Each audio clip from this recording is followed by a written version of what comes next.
জীবনটা হেলায় খেলায় কাটায় দিছো। একবারও কি চিন্তা করছো তুমি মইরা গেলে মানুষ তোমারে দোয়া করবে না বরদোয়া করবে? এমন কিছু করছো নিজে মইরা গেলে মানুষ দোয়া করবে? না করো নাই, বরং তুমি এমন চরিত্র ধ্বংস করেছো, মাও খুশি হবে, বাবাও খুশি হবে, হুজুরেরাও কইবে ছেলেটার ব্যবহার ভালো না, মইরা গেছে ভালো। জীবনে কি অর্জন করেছো একবারও কি চিন্তা করছো রে বাবা? অথচ তোমার মতোই তো বহু যুবক দেখো ওই কুমিল্লা কলেজে লেখাপড়া করে, ঢাকা কলেজের ছাত্র, এক ওয়াক্ত নামাজও ছাড়ে না, দাড়িও কাটে না। সত্য কথার একটু সাক্ষী দেও, আছে না নাই? আর বয়ানের দরকার নাই, দরজা জানালা বন্ধ করে একা একা নিজের পায়ের জুতা খুইলা কপালে বাড়ি মেইরা ক তোর কপাল এত খারাপ কেন? নিজেরে প্রশ্ন করে, এই কপাল পোড়া, তোর মতো যুবকটাই তো কুমিল্লা কলেজে বইরেই নামাজ পড়ে, তুই কেন পারো না? তোমার মতো যুবক তো রাস্তায় গাড়ি চালায়, ড্রাইভারি করে নামাজ পড়ে, তোর কপালে তো খারাপ কেন, তুই কেন পারো না? তোর মতো যুবক জাহাঙ্গীরনগরে পড়ে, ঢাকা বিশ্ববিদ্যালয় পড়ে, পাগড়ি লাগানো, পেছন থেকে তাকাইলে মনে হয় যেন মসজিদের খতিব, অথচ জীবনেও মাদ্রাসার বারান্দায় যায় নাই। এমন কেন হইছ রে বাবা? কলেজে বইরা কয়ে ওলামায়ে কেরামের রং লাগাইছি। আমাকে হুজুরের বয়ান দরকার নাই, তোমার লাইনের যুবক দিয়ে তোমাকে তুমি সাইজ করো। আর যদি কও না হাফিজ ভাই যা বয়ান টয়ান করেন এগুলো তো যা বুঝি এটি হাসা মিশা সব আউলানো, তাহলে কোরআন শরীফ থেকে খালি একটা ভুল বাড়ি করে দাও, এখন দাড়িটা কেটে ফেলবো, প্যান্ট শার্ট টাই লাগায় এখন নাম রাস্তায় নাচ গানে নেমে যাব। কারণ আমাদের সবকিছুর মূল কোরআন। আল্লাহ আছে এক, দলিল কোরআন। কিয়ামত হবে দলিল কোরআন। জান্নাত আছে দলিল কোরআন। জাহান্নাম আছে দলিল কোরআন। সবকিছুর মূলে কোরআন। কোরআনে ভুল হলে সব ভুল, একটা ভুল বের করে দাও, আর আল্লাহর পথে ডাকবো না। কিন্তু তুমি কেন ১৫০০ বছর পর্যন্ত বড় বড় পণ্ডিতেরা অপচেষ্টা কম করে নাই কোরআনের ভুল বের করার জন্য? ভুল বের করতে গিয়া নিজের জীবনের ভুল ধরা পড়েছে, মাথা নত করে কালেমা ওয়ালা মুসলমান হয়ে গেছে। তোমার ধর্মের কিতাব কোরআন দেখে বিধর্মী মুসলমান হয়, কিন্তু কি হলো রে যুবক, তুমি কেন নামাজ পড়ো না? কি তোমার সমস্যা বলো? কেন তুমি নামাজ পড়ো না? তোমার পেছনে দেখছো নি কতগুলো টুপিওয়ালা মেহনত করে?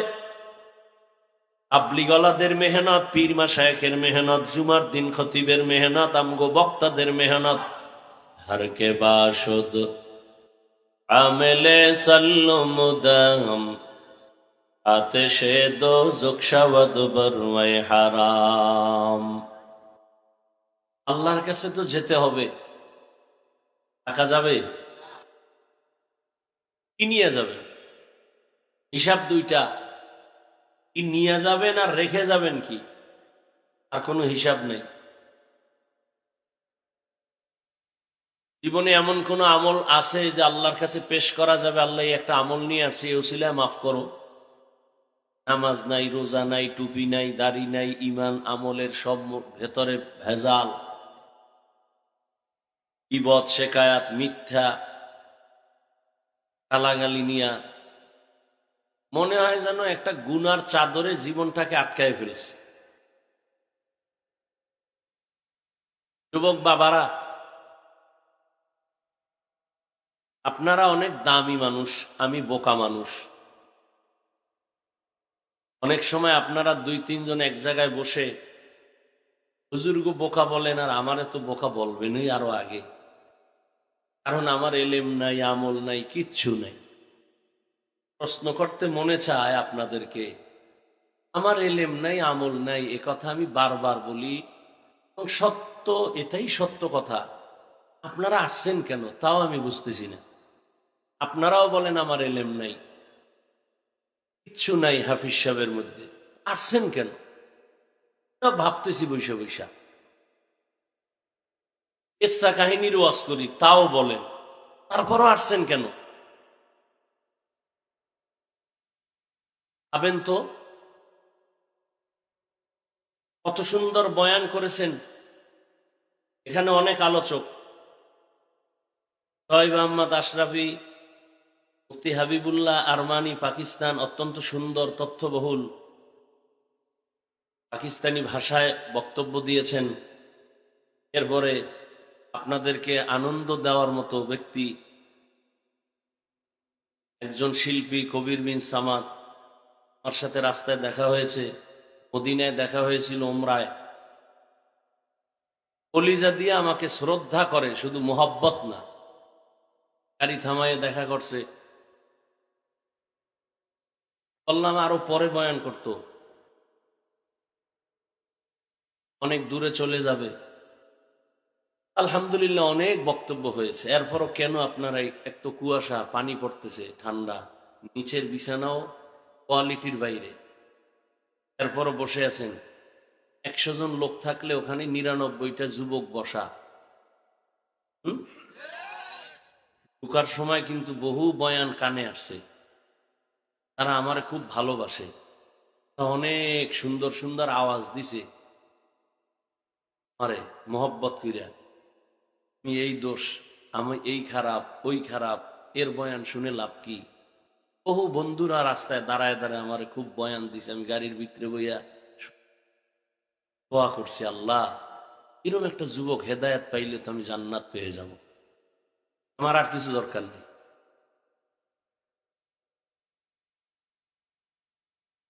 যেহেতু আমি বোকা, কিছু কথা আজকে শুনে যাই, বোকাদের কথাও মাঝে মাঝে কামে লাগে, শুনেন। মানবেন কিনা ওটা আমার জানার দরকার নেই। জীবনের অর্ধেক কিন্তু শেষ, আপনাদেরকে বলছি, বিশেষ করে যুবককে বলছি, এই যুবক, জীবনের অর্ধেক শেষ। যদি 60 বছর বাঁচো, অর্ধেক নাই। 50 বছর হায়াত থাকলে অর্ধেক শেষ, বাকি অর্ধেক বাঁচবা না মরবা, সিদ্ধান্ত নাও। যদি বাঁচবো, কিন্তু ওই বাঁচা বাইছে লাভ কি? ইসনে বইরা থাকবি। কারণ আরো 30 বছর বাঁচতে হলে সুন্দর শরীরের পার্টস গুলো তাজা লাগবে, কানের পার্ট, চোখের পার্টস, হাত। এটি তো 30 বছরের শেষ সীমানায় এসে মোবাইল হাতে লইয়া সারাটা রাত দরজা জানালা বন্ধ করে কবিরা গুনা কবিরা গুনা কবিরা গুনা করতে করতে করতে করতে চোখের পার্টস নষ্ট, কানের পার্টস নষ্ট, মাথা নষ্ট, ব্রেন নষ্ট, হার্ট নষ্ট, কিডনি নষ্ট। একটা কথাও ফাউল বলছি না এবং হাসির জন্য বলছি না। যদি আকল ঠিক থাকে, কুত্তা শুয়ারের আল্লাহ পাক ভালো মন্দ যাচাই করার জ্ঞান দেয় না, মানুষকে দিছে। একটু ভাবো, ডাক্তারের কাছে যাও, চেক আপ করো, তোমার চোখের পাওয়ার অনেক কমে গেছে, হার্টে ব্যথা, দুর্বলতা, কিডনি ড্যামেজ, তোমার ব্রেন ব্যথা, মাথা ব্যথা অনেক বেড়ে গেছে, চোখে ব্যথা বেড়ে গেছে। মোবাইল দেখতে দেখতে এখন আর পরীক্ষার বই পড়তে পারো না, আধা ঘন্টা দেখলে মাথা ঘুরায়, একে সব ধোঁয়া ধোঁয়া ধোঁয়া। কি করবে? নকল ছাড়া কলম চলবে না পরীক্ষার হলে। কি করি? কথা বিদ্যার পৃষ্ঠা সিরা জুতার ভিতরে ঢুকা, বিদ্যার সাথে বেইমানি কইরা ভালো কিছু হবা প্রশ্নই উঠে না। আর আমরা মাদ্রাসায় পড়ছি, একটা বাংলা কাগজের পৃষ্ঠা পইরা থাকলে ওটার এক সম্মানের সাথে উঠে একটা ভালো জায়গায় রাখি। তুমি তোমার বিদ্যার পৃষ্ঠা ছিঁড়ে জুতার মধ্যে ঢুকাও, তাহলে কর্মজীবন তোমার বিদ্যা চুরি, তোমার মতো লোক সরকারি চেয়ারে বসলে হবে টাকা চুরি। চুরি শিখছো, বিদ্যার সাথে বেঈমানি করলে ওর কপাল শেষ। আল্লাহ হেদায়াত দান করুন। আল্লাহ, একটু চিন্তা করো জীবনটা কোথায় গেল। আল্লাহ না করুক কত লাশ দেখি, যুবক যুবক যুবক, পানির নিচে লাশ, কে কয় যুবক, গাড়ির নিচে লাশ, কার, যুবক, ঘুমের বিছানায় লাশ, মা কাঁদতেছে, কে, যুবক, করোনায় মরছে অধিকাংশ যুবক, ডেঙ্গুতে মারা গেল অধিকাংশ যুবক। কয়দিন আর বাহাদুরি।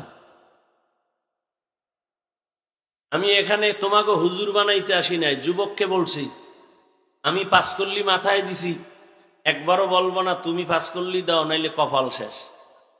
আমি কওমি মাদ্রাসার সন্তান, একবারও বলি নাই বলবো না যে তুমি কওমিতে আসো, না হয় ধ্বংস। আমি তাবলিগের লাইনের সন্তান 100, আমি পীরের মুরিদ। একবারও বলবো না যে তুমি তাবলিগ বা পীরের কাছে না গেলে জাহান্নাম। আমি কি বলবো, টোটাল বয়ানের থিম তোমাকে কটা পরামর্শ দিব। তুমি স্কুলে পড়ো, কলেজে পড়ো, চাকুরি করো, ব্যবসা করো, ওখানে থেকে কিভাবে জান্নাত পাইবা এই বিষয়ে কিছু পরামর্শ দিব। অতএব তোমার আতঙ্ক হওয়ার কোনো ভয় নেই।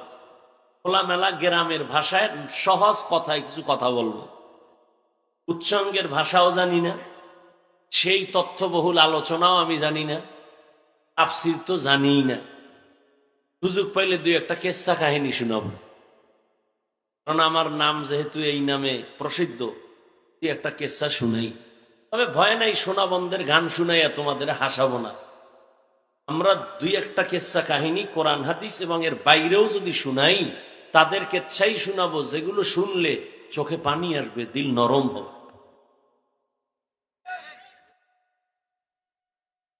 এটা কোন থানা? কুড়িচং থানার ওসি এলাকার থেকে একটা যুবক আসামি অন্যায় করছে, ধৈর্য থানায় নিয়ে আরে ফিডা, এমন ফিডা দিল কিন্তু কোনো কান্না নাই, চোখে পানি নেই, হুদা একটু চিল্লাইল। আগেই বলছি, মানুষকে বিবেক দিছে ভাবো, কুত্তা শুয়ারের দেয় নেই ভাবো। থানায় এমন পিটা দিল ওই আসামিকে কাঁদে না। আর স্টেজে আলেম ওলামা আল্লাহ আল্লাহরা বয়ান করে, ময়দানে যুবক কাঁদতেছে হাউমাউ করে। একটু ভাবো তো, ওরে মারলো কে? ভাবো, পুলিশে বেত্রাঘাত করে কাঁদে না, কোরআনের বাগানে মানুষ বসে বসে কাঁদতেছে, কারণ কি? ওরে মারলো কে? ভাবো, এটা তো এমন এক প্যান্ডেলে বসছো যে রসুল বলেন এখানে বসার সাথে সাথে জীবনের সব গুনাহ মাফ। সুবহানাল্লাহ আসে না? আসবে কেমনে?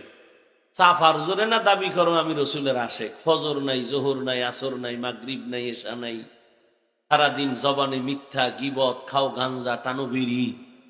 এই জবানে সুবহানাল্লাহ আসতে তো সময়ের দরকার। আল্লাহ আপনি আমাদের সব ভাইকে হেদায়াত দান করেন। আর এমন তো টেনশন নাই যে হুজুর এত রাত্রে ওয়াজ করবেন, ঘুমান লাগবে, এই টেনশন তো নাই। বাঙালি তো আর রাতে ঘুমায় না, সারা রাত মোবাইলের হক আদায় করে। বউয়ের হক, মা বাবার হক, সন্তানের হক আদায় না করতে পারলেও যথাযথ মোবাইলের হকটা রাতে আদায় হয়। আমরা মোনাজাত ধরি বইয়া, আর মোবাইলওয়ালারা রাতে মোনাজাত ধরে হইয়া। হাসিও না, আমি বলছি কেন হাসির কথা একটাও বলি নাই, তুমি হাসো কেন? আমি যা বলছি তুমি চিন্তা করলে গভীরভাবে তোমার কান্না উচিত যে আমি এত খারাপ। আমি সারা রাত কবিরা গুনাহ করি, চরিত্র বিক্রি করি মোবাইলের দ্বারা, আমি এত খারাপ, আমার কপালের উপরে কারো যেন অভিশাপ লাগছে। তুমি নিজেকে ভালো মনে করো না। তুমি জানো, আল্লাহ না করুন, বুঝাবার স্বার্থে বলছি, তুমি যদি এখন মরে যাও, কথার কথা, ভিতরে ভিতরে মা কানবে ঠিক, কিন্তু মনে মনে খুশি। হুজুর খুশি, ইমাম খুশি, মুরব্বী খুশি, বাবাও খুশি। কেন জানো? মা মনে মনে কইবে, বাবায় কইব, ছেলেটা আমার ঠিক, কিন্তু ওর চরিত্র এত খারাপ, ও মরে গেছে ভালো হয়েছে, না হয় ওর কারণে আমি সমাজে মুখ দেখাইতে পারি না। এবার বুঝো তো তোমার কপালটা কত খারাপ, যে তুমি মরে গেলে মা কাঁদবে ঠিক, কিন্তু মনে মনে খুশি হবে, তোমার চরিত্র এত খারাপ। অথচ তোমার মতো একটা যুবক, ফুটান্ত গোলাপ, গোটা পৃথিবীর জন্য একটা আদর্শ। আল্লাহ তোমাকে এমন মেধা দিছেন, টোটাল বাংলাদেশ কেন পৃথিবীকে কন্ট্রোল করা তোমার মেধার দ্বারা সম্ভব, কিন্তু তোমার কপাল খারাপ করে ফেলেছো এই অল্প বয়সে। আচ্ছা বলো তো, 40 বছর পর্যন্ত প্রত্যেকটা মানুষের চেহারা থাকবে উজ্জ্বল, তোমার 25 থেকে 30 বছর বয়স, তোমার চেহারা নষ্ট কেন? তোমার চেহারার মধ্যে নূর নাই কেন? তোমার দিকে তাকাইলে মায়া লাগে না কেন? গুনাহের কারণে আল্লাহ বেজার হয়ে তোমার চেহারার নূর নিয়ে গেছে। কপাল বড় কঠিন, এর নাম কপাল। যেই রসুলের চেহারা মোবারক, কে বললো একটু আগে, আরমানি মেহমান বলছেন পাকিস্তানের, তাদের থেকে সুন্দর রসুলের চেহারা। ওই যে গজল গাইছেন একটা, এরা নবী তাদের থেকে উজ্জ্বল। আম্মাজান আয়েশা রাদিয়াল্লাহু আনহা বলেন, এশার নামাজের পরে রসুল আমার হুজরায় আসলেন। আমার হাতে একটা চিকন সুই ছিল, পড়ে গেছে, বাতি নাই, কেরোসিন নাই, তেল নাই, অন্ধকার। রসুল আসছেন, চেহারা আলোতে পুরো রুম আলোকিত, আমি খুঁটির গোড়ায় সুইটা পেয়ে গেলাম। যেই রসুলকে এক নজর মোহাব্বতের দৃষ্টিতে তাকাইলে এক সপ্তাহের ক্ষুধা থাকে না, যেই রসুলের দিকে এক নজরে মোহাব্বতে তাকাইলে জান্নাত ওয়াজিব, জাহান্নাম হারাম, সেই রসুলকে 13 বছর দেখছে কাছে বইয়া, বয়ান শুনছে, কালেমা পড়ে নাই। এমন নিকৃষ্ট বেঈমানের নাম কি জানা আছে? এর নাম কফা। আর অন্যদিকে 27 বছরের যুবক তরবারি নিয়ে দৌড়ায়, মোহাম্মদের জবাই করবে। নবীজিকে দেখেই তরবারি ফালায়, কয় নবী আমাকে কালেমার রশি লাগায় দেন আর তরবারি দিয়ে কল্লা ফেলে দেন। এর নাম কফা। 13 বছর রসুলকে দেখলো, বয়ান শুনলো, কালেমা পড়ে নাই। 27 বছরের যুবক ওমর নবীকে জবাই করতে গিয়া কালেমার রশি পরে গলায় নিয়ে আবার তরবারি নিয়ে দাঁড়ায় গেল। বাইতুল্লাহর পার্শ্বে সিনা বরাবর একটা ওয়াল আছে, এটাকে হাতিমে কাবা বলে।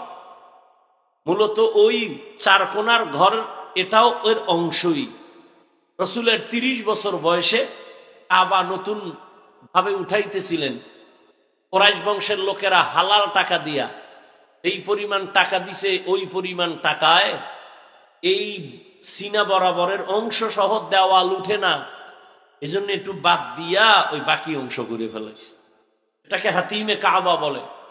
তরবারি নিয়ে দাঁড়ায় বলে, এই মুশরিক আর কাফের, 5 মিনিট আগে মুহাম্মদের দুশ্মন ছিলাম, সন্ত্রাসী, টেররিস্ট, এখন দাঁড়ায় গেলাম, কারা আছো মুহাম্মদের বিরুদ্ধে, আমার তরবারির সামনে দাঁড়াও।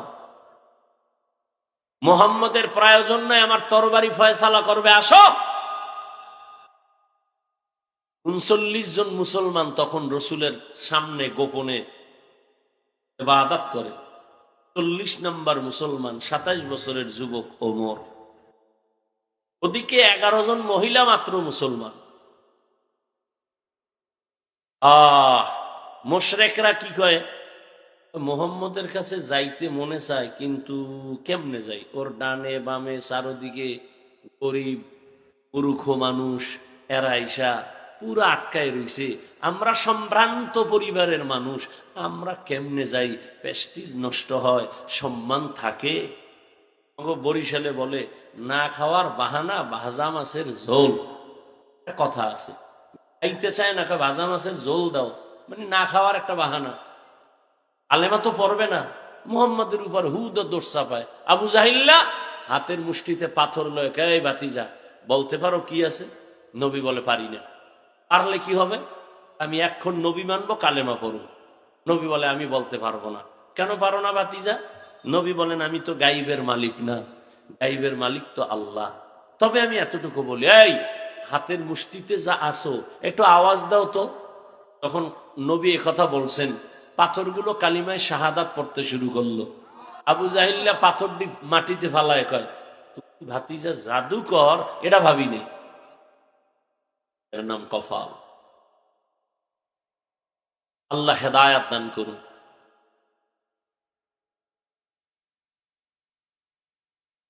ওলামায়ে কেরাম যে আলোচনা করেছেন, দোয়া করি উম্মাহকে ওলামায়ে কেরামের কথাগুলো সহি তরিকায় আমল করার তৌফিক দান করেন। ওলামায়ে কেরামের ইজ্জতকে আল্লাহ বাড়ায় দেন। ওলামায়ে কেরামের ইজ্জত বাড়লে একটু সমস্যা হতে পারে আপনাদের, না? না, আমিনের আওয়াজ এরকমই ভাবলাম। ওলামায়ে কেরামের ইজ্জত বাড়লে উম্মতেরও ইজ্জত বাড়ে। ওলামায়ে কেরামের ইজ্জত কমে গেলে উম্মতেরও ইজ্জত কমে যায়। এমনি বুঝাইতে আমার ধৈর্য কতটুকু হবে আপনাদের জানি না। উলামায়ে কেরামের ইজ্জত বাড়া, উম্মতের ইজ্জত বাড়া। কেন? কিয়ামত পর্যন্ত আর এক সেকেন্ডের জন্য নবী আর দাওয়াত দিতে আসবেন না। আসবেন? সাহাবায়ে কেরাম আসবেন? আইম্মায়ে কেরাম, ইমাম আবু হানিফা, ইমামে আজম, ইমাম শাফিঈ, ইমাম মালিক, ইমাম আহমদ বিন হাম্বল, ইমাম বুখারী, ইমাম মুসলিম, ইমাম তিরমিজি, কেউ আসবেন না। বড় বড় আউলিয়া এরাও আসবেন না। কিয়ামত পর্যন্ত এই জাতিকে জান্নাতের পথে ডাকবেন, সঠিক শান্তির ঠিকানা দিবেন একমাত্র, শুধুমাত্র, কেবলমাত্র উলামায়ে কেরাম। অতএব কারণ এই উলামায়ে কেরামকে মাথার মুকুট বানায় যে রাখবে, সে দুনিয়াতেও ধন্য, পরকালেও ধন্য। আর উলামায়ে কেরামের সাথে যে বেয়াদবি করবে, ও মরার আগে মরে যাবে। তার মানে রুহু থাকবে, দেহ থাকবে না, বিছানায় পঙ্গু হয়ে পড়ে যাবে। এই বাংলাদেশে যত ঝামেলা দেখো, একমাত্র আলেমদের সাথে বেয়াদবির ফলাফল। একটু আগে বলে আসছি আর এক জায়গায় মাগরিবের পরে, যে আওয়ামী লীগ গেছি গিয়া লাফাইস না, শিক্ষানে জুলুমের ফলাফল এমনই হতে পারে। লাফাইও না, শিক্ষা না। তুমি জুলুম করলেও কিন্তু খবর আছে। মুসলমানের আন্দোলন একদিন নয়, মুসলমানের জীবন দেওয়া একবার নয়। মুসলমানের আন্দোলন আজীবন, জীবন দিবে বারবার জালেমের বিরুদ্ধে, ইসলামের পক্ষে। তুমি নাকে তেল লাগায় ঘুমাও, দেশ স্বাধীন। আর ঢাকার শহরে মা বোনেরা স্লোগান দিচ্ছে সাংবাদিকের সামনে, আমগো দেহ ব্যবসার অধিকার আবার ফেরত চাই। তুমি নাকে তেল লাগায় ঘুমাও। মুসলমানের সন্তান আরামে সেদিন ঘুমাবে নিশ্চিন্তে, যেদিন এদেশের ময়দানে, মাঠে ঘাটে উলামায়ে কেরাম কলিজা খুলে কোরআনের বয়ান করবেন। কোন সুদখোর আর বেনামাজির অনুমতি নিতে হবে না। মুসলমান নাকে তেল লাগায় আরামে ঘুমাবে সেদিন, এদেশের প্রত্যেকটা মাদ্রাসা মসজিদের কমিটির মধ্যে বেনামাজি সুদখোর থাকবে না যেদিন। শিয়ালের হাতে মুরগি দিছে 3 দিনের আমানত, তার কাছে শিয়াল পণ্ডিত কয় দোয়াও চাই, মাফ চাই, জিন্দা কেন মরাও ভাইতা না। শিয়ালের হাতে মুরগি দিলে যা হয়, ধর্মের চাবি সুদখোর আর বেনামাজির হাতে দিলে তাই হয়। দিছে কে? তার আওয়াজ দিছে। ইসলাম চাই, ভোটের আগের রাত্রে টাকা খাইয়া কেবলা ঘুরাইয়া দিছে। ঠিক নেই? হুজুরগু দিয়া লাভ নাই। হুজুরেরা কি করবে? হুজুরেরাই সব করে, সব করতেছে। হুজুরেরা যা এ জাতিকে দিয়েছে, আল্লাহর কসম পৃথিবীর কেউ এগুলি এই জাতিকে দিতে পারে নাই। যদি বলো হান দিছে, আমার জবাব 5 টাকা দিছে, 5000 টাকার হয়রানি করেছে। উলামায়ে কেরাম নিঃস্বার্থভাবে দিয়েছে। সারা জীবন উলামায়ে কেরাম সরকারি চাকরি করে, বেসরকারি চাকরি করে। ডিউটি কত ভাই? কয় ঘন্টা বলেন না কেন? আর একজন ইমাম মসজিদে খেদমত করে কত ঘন্টা? 24 ঘন্টা। রিমান্ডের শাস্তির মধ্যে থাকে। একক তো নামাজে দেরি হইলে রিক্সা ড্রাইভার কয় গেছিলেন কই? ইমাম সাহেব কয় কে তুমি? কয় রিক্সাওয়ালা। তোমার পাওয়ার 5 টাকা বেতন দেই মাসে।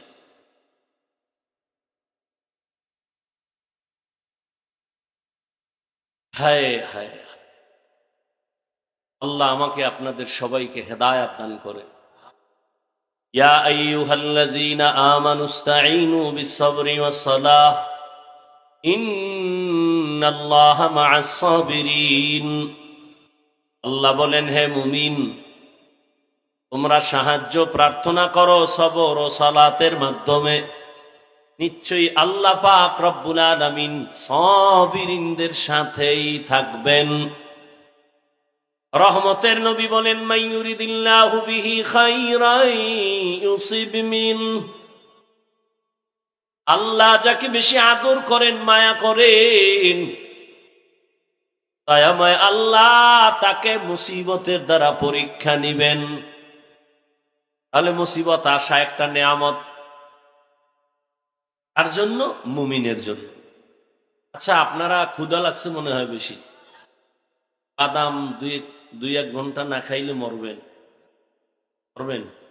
বাদাম না খাইলে মরবেন। বাদাম খাইলে কি পেট ভরবে? এক বোতল পানি খাইলে আসতে পারবেন, নাইলে মরবেন।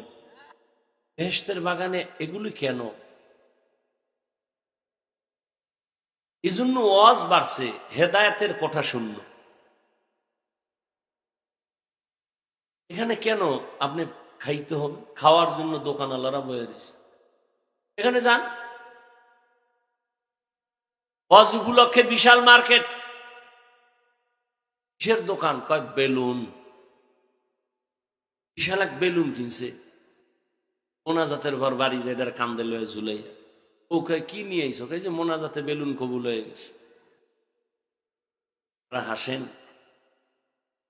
কোরআনের মাহফিল, বেহেশতের বাগান, যেখানে বসলে গুনাহ মাফ হয়, সেই উপলক্ষে কেন মার্কেট? দুই একটা চায়ের দোকান, বিস্কিট রুটির দোকান হতে পারে, সেখানে এমন দোকান থাকবে কেন? খেলনার দোকান, বেলুনের দোকান। আবার এমন কোন দোকান থাকবে কেন যেই দোকানে বেপরদায় নারী ঢুকবে? এই কবিরা গুনার দায় ভার কে নিবে? বলে গেলাম ওদেরকে না, সারা দেশ ঘুরে তো এগুলি দেখতেছি। হেদায়াত হয় না কেন?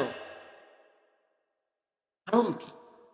ভাই বয়ান তো আপনারা জানেন, আমি তো শুরুতেই বলছি, আমি নতুন কিছু বলবো না।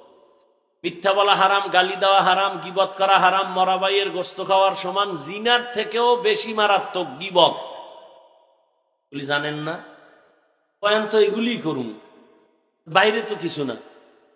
নামাজ ৫ ওয়াক্ত পড়া ফরজ, মা বাবার খেদমত করা ফরজ, গান শোনা হারাম, নাচ দেখা হারাম, জুলুম করা হারাম, কারো হক নষ্ট করা হারাম, চুরি করা হারাম, ডাকাতি করা হারাম, কাউকে হত্যা করা হারাম। এই বয়ান তো আপনারা সব জানেন।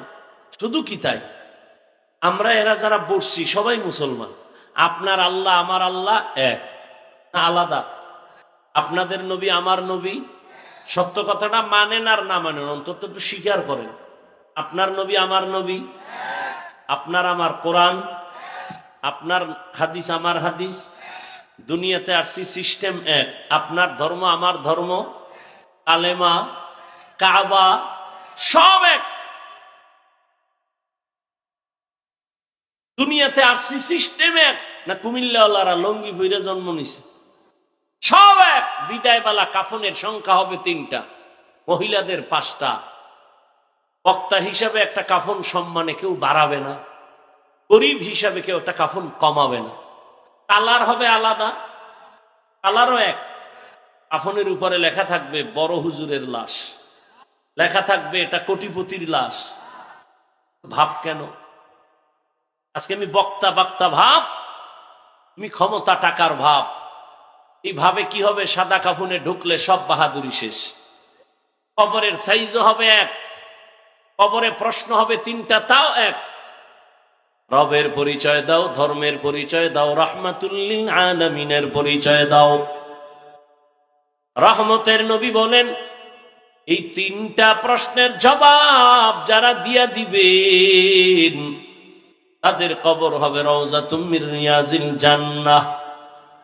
আর এই 3 প্রশ্নের জবাব যারা দিতে পারবে না তাদের কবর হবে হুফরাতুম মিন হুফারিন নার। কারা পারবে এই প্রশ্নের জবাব? হুজুরেরা? কোনো গ্যারান্টি নাই। হুজুর জবাব দিতে পারবে যদি গ্যারান্টি থাকতো, তাহলে 10 জন সাহাবা জান্নাতের টিকিট হাতে নিয়ে সারা জীবন আবার কান্না করে কাটাইতেন না। রহমতের নবী বলেন, আমি আয়েশার হুজরায় শান নামাজের পর ঘুমাই। আমি ঘুমাইলে আমার চোখ বন্ধ থাকে, কিন্তু আমার অন্তর ঘুমায় না। রাতের গভীরে হঠাৎ আমার কান সজাগ হয়ে গেছে, কে যেন আমার মাথার পার্শ্বের মসজিদে নববীতে কান্না করে। এই আর একটা কথা বলি নাই, এই জন্য উঠতেছে মনে হয়। বয়ান বক্তার এলেমের আমলের বাহাদুরিতে বয়ান হয় না। সম্পূর্ণ বয়ান নির্ভর করে শ্রোতাদের অন্তরের মোহাব্বত আর আকর্ষণের উপর।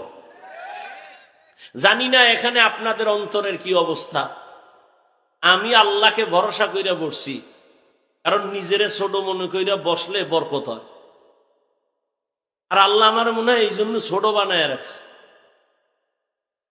একদিন এক বড় আলেম জিজ্ঞেসিলাম, হুজুর কেন? আমার মনে চায় আমি আরো অনেক উপরে উঠি, লেখাপড়া করি, ইদার যাই। কয় না, যদ্দুর আছেন এই সম্মান কয়জনে পায়? আর এই যে আল্লাহ অনেক উপরে উঠায় নাই, বড় মুফতি হন নাই, এটা হইলে হতে পারে আপনি অহংকারে লাইন ছাড়া হয়ে যাইতেন। আর এখন দুর্বলতা আছে, কানতেছেন। আল্লাহ তো চোখের পানি চায়, বিনয়ী চায়, অহংকার চায় না। জানি না আপনাদের অন্তরের কি হালাত, ওই অনুযায়ী বয়ান হবে। বক্তব্য সব শেষ, বাকি শুধু হাত দুইটা উঠাবো আর আলহামদুলিল্লাহ কয়ে মোনাজাতটা দিব। আর হাত যদি উঠাইয়াই ফালাই, আর জীবনে এখানে আমু কিনা তাও জানি না, বয়ান আর দেখা হবে কিনা তাও জানি না। তবে নিজের কপালটাও নষ্ট করিয়েন না, অন্যেরও ক্ষতি করিয়েন না। কিছু কথা বলার তৌফিক আল্লাহ দিতেছেন, আপনারা দোয়া করলে বলবো, ডিস্টার্ব করেন না। খবরদার, আপনার যদি উঠার ব্যারাম থাকে, ভিতরে ঢুকছেন কেন? আপনি রাস্তায় দাঁড়াবেন, ফাঁকে যাইয়া বাথরুম করবেন, বিড়ি টানবেন, আবার আয়া শুনবেন। চোখের সামনে বসে ডিস্টার্ব কেন? মানুষ ভালো হইতে বহু সময় লাগে, কপাল পুড়তে 1 সেকেন্ড লাগে না। বহু মাস্তান সাইজ হয়ে গেছে, খবর নাই, বিল্ডিং পরে আছে, খবর নাই, ও আসমানে না জমিনে। বাহাদুরি কইর না, মাস্তানি ভালো না সব জায়গায়।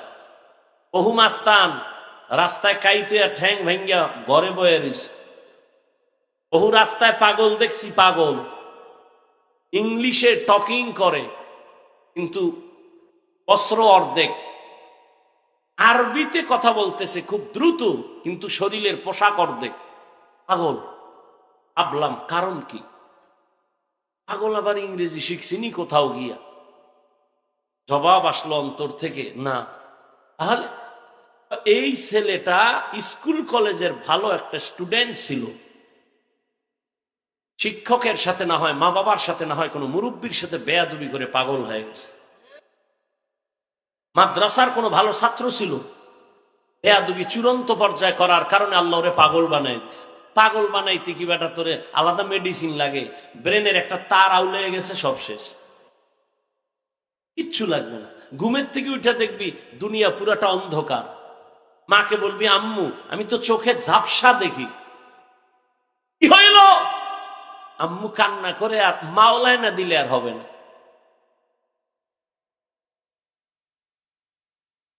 রহমতের নবী বলেন, আমার কানে আওয়াজ, গভীর রাতে কে যেন আমার মসজিদের মধ্যে কান্না করে নামাজে। আমার ঘুম ভেঙ্গে গেল, আমি উঠলাম, উঠি আমি বাহিরে গেলাম, নজর করে তাকায় দেখি জান্নাতের 1 নাম্বার সাহাবী আবু বকর নামাজের গভীরে দাঁড়ায় দাঁড়ায় কান্না করতেছি। নামাজ শেষে আমি জিজ্ঞাসা করলাম, হে আবু বকর, নামাজে দাঁড়াইয়া গভীর রাতে কেন কান্নার আওয়াজ? আবু বকর কান্না করে বলেন, ইয়া রাসূলুল্লাহ, আল্লাহর আদালতে দাঁড়াইয়া কেমনে আমি হিসাব দিব সেই ভয়ে নামাজে কান্না করেছে। নবী বলেন, আপনার নামে জান্নাতের টিকিট রেডি, 10 জন, আর আপনি শ্রেষ্ঠ, এরপরও কেন এত টেনশন? আবু বকর বলেন, হে নবী, আপনিই তো বয়ান করেছেন কিয়ামতের ময়দান হবে অনেক কঠিন ভয়ঙ্কর, মানুষ সব উলঙ্গ দাঁড়াবে, নারীরা উলঙ্গ দাঁড়াবে, পুরুষেরা উলঙ্গ দাঁড়াবে, নবীরা পর্যন্ত কান্না করবে, সূর্যের গরম সইতে পারবে না। ওই সময় আমার আল্লাহ আমার উপরে কোনো কারণে যদি বেজার হয়ে বলে টিকিট ক্যান্সেল করে দিলাম, কি উপায় হবে আমার সেদিন? ও এলাকার যুবক, ও বৃদ্ধ বাবাজি, পর্দার আড়ালের মা বোনেরা, দুনিয়ার রং তামাশায় তো কম সময় কাটাও নাই রে যুবক। আজান কানে শুনছু, ইচ্ছা করে পারলে মসজিদে যাইলে পারতা, যাও নাই, গাদ্দারি করে মনে চায় না যাও নাই, জীবনটা হেলায় খেলায় কাটায় দিছো। একবারও কি চিন্তা করছো তুমি মইরা গেলে মানুষ তোমারে দোয়া করবে না, বড় দোয়া করবে? এমন কিছু করছো নিজে মইরা গেলে মানুষ দোয়া করবে, না করো নাই, বরং তুমি এমন চরিত্র ধ্বংস করেছো, মাও খুশি হবে, বাবাও খুশি হবে, হুজুরেরাও কইবে ছেলেটার ব্যবহার ভালো না, মইরা গেছে ভালো। জীবনে কি অর্জন করেছো একবারও কি চিন্তা করছো রে বাবা? অথচ তোমার মতোই তো বহু যুবক দেখো ওই কুমিল্লা কলেজে লেখাপড়া করে, ঢাকা কলেজের ছাত্র, এক ওয়াক্ত নামাজও ছাড়ে না, দাড়িও কাটে না। সত্য কথার একটু সাক্ষী দেও, আছে না নাই? আর বয়ানের দরকার নাই, দরজা জানালা বন্ধ করে একা একা নিজের পায়ের জুতা খুইলা কপালে বাড়ি মেইরা ক তোর কপাল এত খারাপ কেন? নিজেরে প্রশ্ন করে, এই কপাল পোড়া, তোর মতো যুবকটাই তো কুমিল্লা কলেজে বইরেই নামাজ পড়ে, তুই কেন পারো না? তোমার মতো যুবক তো রাস্তায় গাড়ি চালায়, ড্রাইভারি করে নামাজ পড়ে, তোর কপালে তো খারাপ কেন, তুই কেন পারো না? তোর মতো যুবক জাহাঙ্গীরনগরে পড়ে, ঢাকা বিশ্ববিদ্যালয় পড়ে, পাগড়ি লাগানো, পেছন থেকে তাকাইলে মনে হয় যেন মসজিদের খতিব, অথচ জীবনেও মাদ্রাসার বারান্দায় যায় নাই। এমন কেন হইছ রে বাবা? কলেজে বইরা কয়ে ওলামায়ে কেরামের রং লাগাইছি। আমাকে হুজুরের বয়ান দরকার নাই, তোমার লাইনের যুবক দিয়ে তোমাকে তুমি সাইজ করো।